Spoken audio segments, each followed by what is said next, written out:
And of course, every part of a hologram is a smaller version of the whole.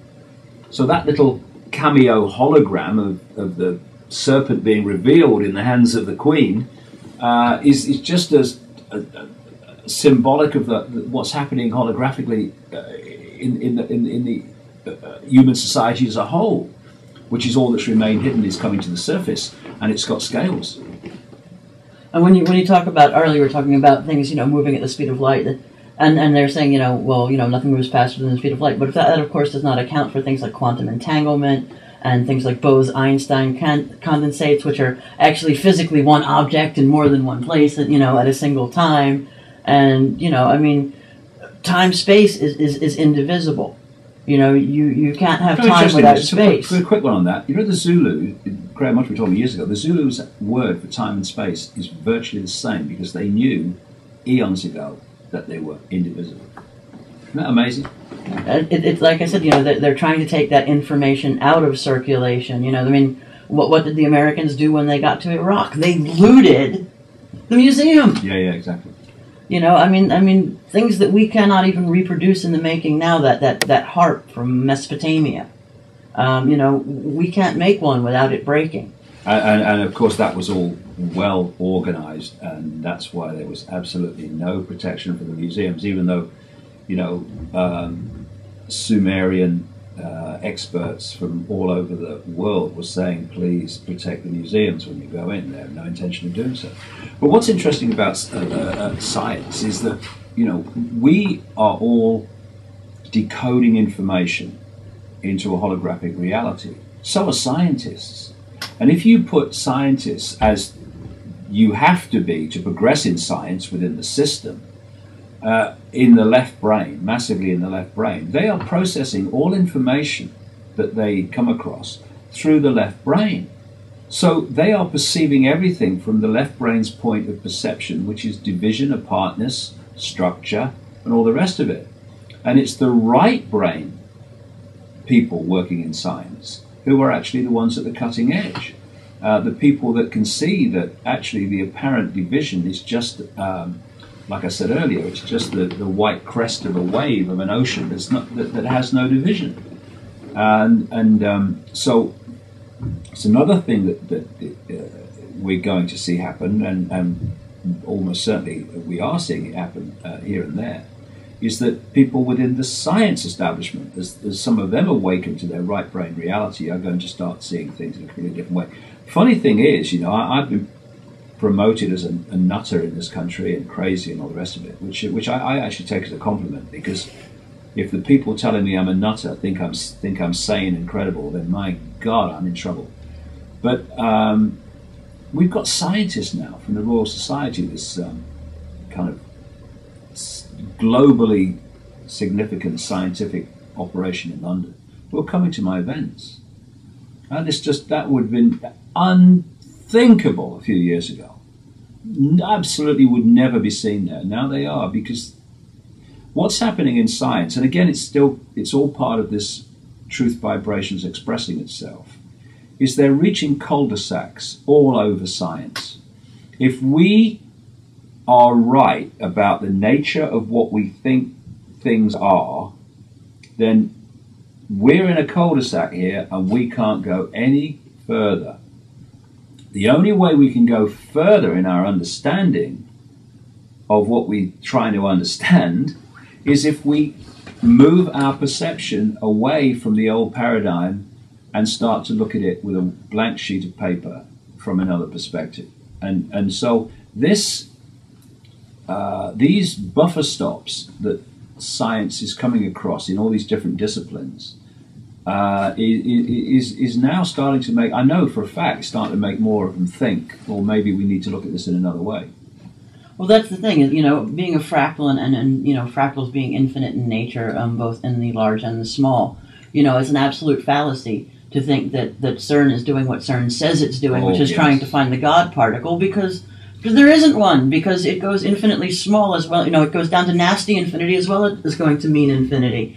And then you look at the work of people like Nassim Haramein, and that just, where he talks about black holes not just being at the center of the galaxy, but being potentially at the center of the sun, being potentially, if it's at the center of the sun, then it's at the center of your cells, and that's what's creating the gravity. That there's a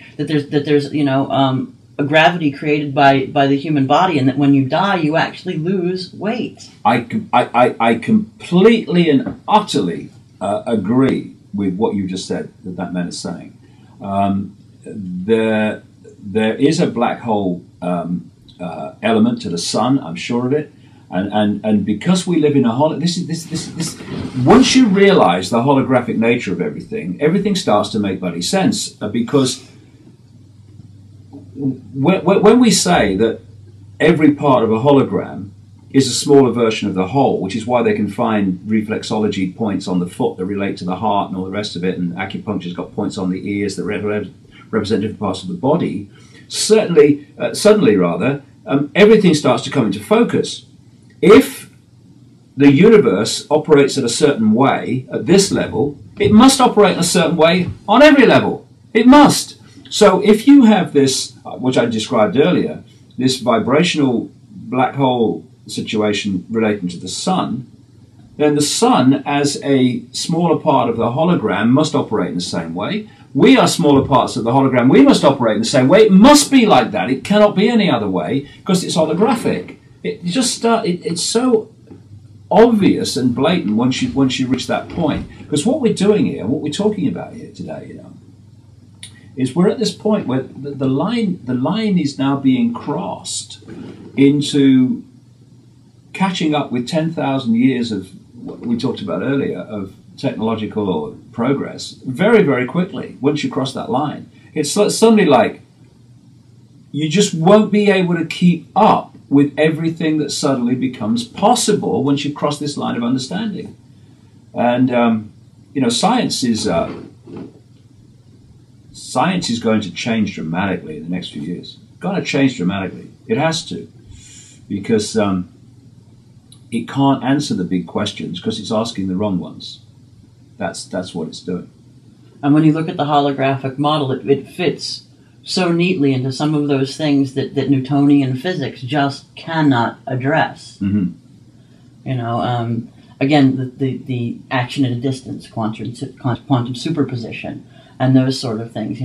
The fact that some of us have memories of past lives. And whether we actually physically live that past life or whether we have these memories because we're accessing, infinite consciousness is pointless. Or even a genetic memory, yeah? And people look at you like you're mad. Well, yeah. How could you possibly have memories of past lives since I don't have them? Well, not everybody has the same experience. You can only, remember what you're open to remembering. How can you win the world motor racing championship if I can't win it? Same question. Because we're not all the same. And you look at except in our infinite state, then we're all one.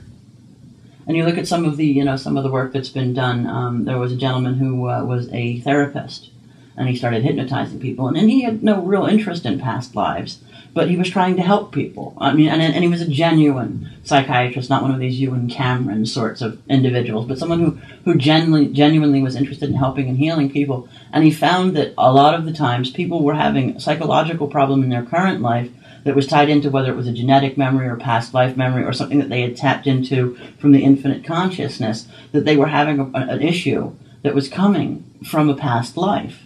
And that if he could address that issue, that their fear of flying or their fear of water or one of these things would actually go away. And then he began to get into what happens in between lives.